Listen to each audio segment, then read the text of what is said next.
Mga kaibigan, mga kababayan, maligayang pagbabalik po muli sa ating YouTube channel, Pinas Balita. Muli po naghahatid ng update sa lagay po ng ating panahon. So naglandfall na nga po sa kalupaan ng Cagayan, eto nga pong si Bagyong Krising at patuloy po nagpapaulan. Titignan din natin kung kailan ito lalabas ng ating Philippine Area of Responsibility.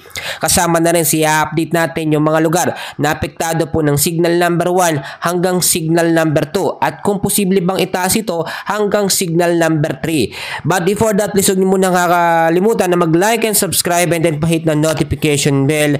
Maraming salamat po. Tignan na muna natin mga kaibigan yung lokasyon o mata o sentro nito nga pong si Bagyong Krising. Huli siyang namataan mga kaibigan dito po sa may area po mga coastal water po ng Calayan, Cagayan.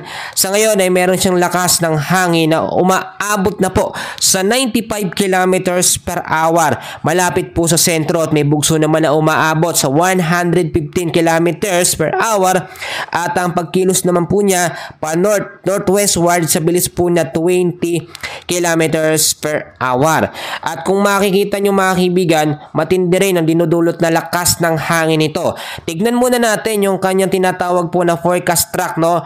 O yung tinatawag din po natin na track and intensity forecast. Ito nga pong si Bagyong Krising. Makikita nyo naman mga kaibigan, pagdating pa po ng July 19, 5 PM yan ng Sabado mga kaibigan, hanggang sa Sunday po ng 5 ng madaling araw po. Doon pa lalabas totally ng Philippine Area of Responsibility. Ito pong si Bagyong Krising. Pero yan, bago yan lumabas ng PAR, magpapaulan yan sa malaking bahagi ng ating bansa. So meron ho tayong mga lugar ngayon na apektado ng storm wind signal number 2. So aalamin natin yan mga kaibigan. Apektado ng signal number 2 ang Batanes pa rin po. Cagayan, kasama po dyan ng Babuyan Islands, Isabela, Apayao, Kalinga, northern at central portion po ng Abra. Kasama rin dyan mga kaibigan ang eastern portion po ng Mountain Province, eastern portion po ng Ifugao. Kasama din dyan mga kaibigan ko ang ilang bahagi po ng portion ng Ilocos Sur. So yung signal number 2 natin, meron ho itong tinatawag na warning lead time na 24 hours. Ibig sabihin, within the next 24 hours, posible itong maranasan. Hindi ito automatically agad-agad mararanasan. No? Sa loob ng 24 oras, diyan siya magiging effective. Meron lakas ito ng hangin na 62 to 88 kilometers per hour. Yung lakas ng hangin na yan, sapat ho yan para magtanggal ng mga bubong pag direktang tinamaan po, no, o sentro mata ng bagyo yung ating mga kabahayan. So mag-ingat po yung mga lugar na aking binanggit, no, sa banta po ng posibleng malalakas na hangin. At ang mga lugar naman po na apektado ng signal number 1, narito ho. Kasama dyan ang Quirino, Nueva Vizcaya, the rest pa rin po ng Mountain Province, the rest ng Ifugao, kasama ilang bahagi ng Abra, Benguet, the rest po ng Ilocos Sur, La Union, northern portion po ng Pangasinan, at may mga lugar din tayo na apektado. Kasama dyan ang northern portion po ng Aurora, kasama rin ang ilang bahagi ng northeastern portion po ng Nueva Ecija. Ang signal number 1 naman natin, meron warning lead time na 36 hours.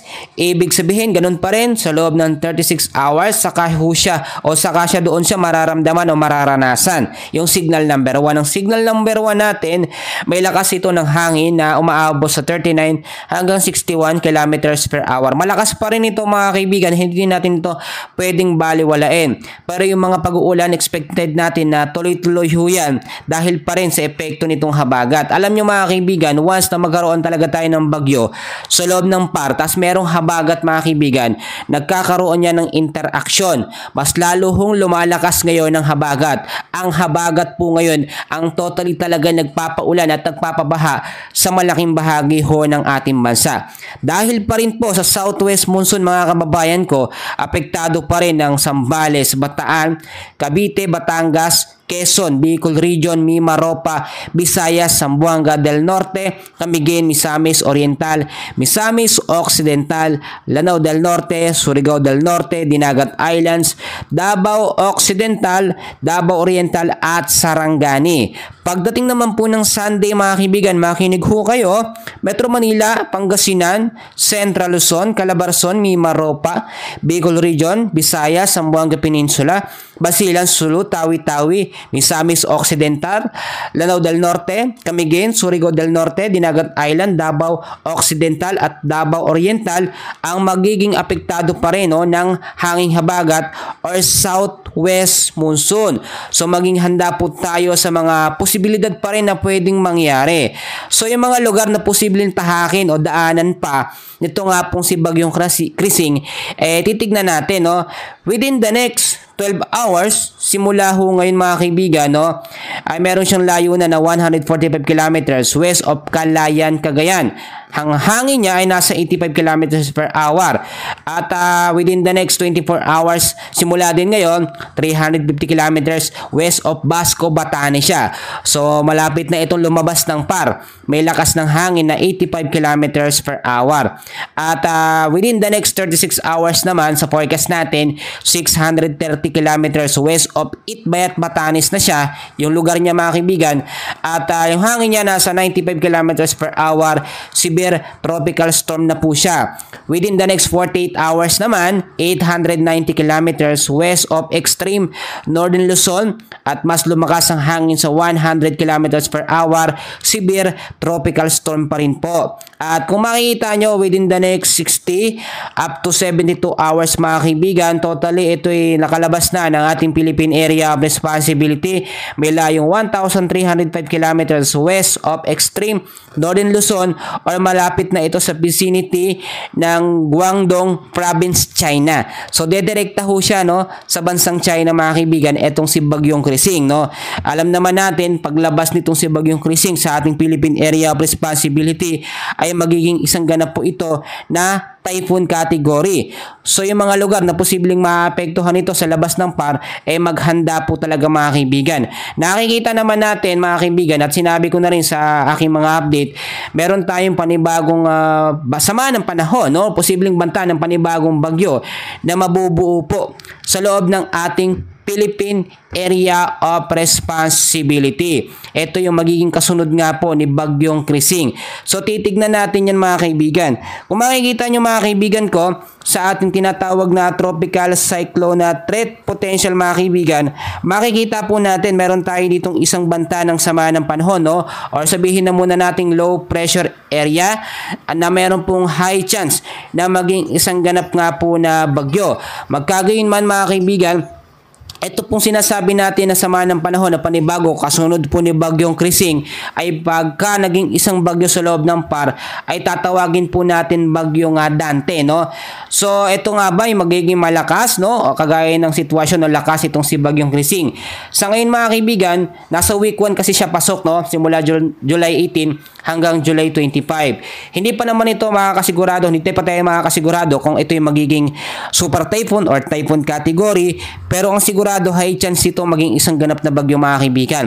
At ang magiging epekto lamang nito nga pong panibagong bagyo kung sakasakaling mabuo si Bagyong Dante ay yung pagpapalakas niya sa habagat. Kagaya o same scenario ng ginawa po ni Bagyong Krising dito nga po sa habagat mga kaibigan. Then mostly ito ilalabas ng par mga kaibigan, kagaya ng sitwasyon na nangyari sa direksyon nito nga pong si Bagyong Krising. Magkagayon man pagdating pa rin po natin sa week 2, simula ho yan ng July 26 hanggang July 31, tatlong banta ng sama ng panahon or low pressure area ang ating nakikita at monitor. Ang isa naman dito ay medium chance na maging isang ganap po na bagyo. So marami tayong minomonitor dahil alam naman natin tag-ulan na maging handa ho tayo sa mga posibilidad na pa pwede hong mangyari. Mahirap po i-predict ang lagay ng panahon. Nagbabago yan time to time, araw-araw, oras-oras mga kaibigan. So marami akong paalala, inuulit ko po sa inyo, maging handa, maging updated sa lagay ng ating panahon. Yung mga malapit po sa mga karagatan, huwag muna tayong gumawa ng mga marine activities, huwag muna pumalaot dahil malakas pong alon, especially sa mainland Cagayan, sa Batanes area, yung mga lugar ho na yan. So mag-safety rin tayo ng mga kailangan nating pagkain na tatagal ng ilang araw para hindi na ho tayo labas ng labas ng ating mga kabahayan. At panghuling paalala ko, manalangin tayo sa Diyos na hindi tayo maepektuhan ng husto at safe ang ating mga pamilya sa banta po ng mga bagyo. Yan muna ang update natin sa ngayon. Maraming salamat po.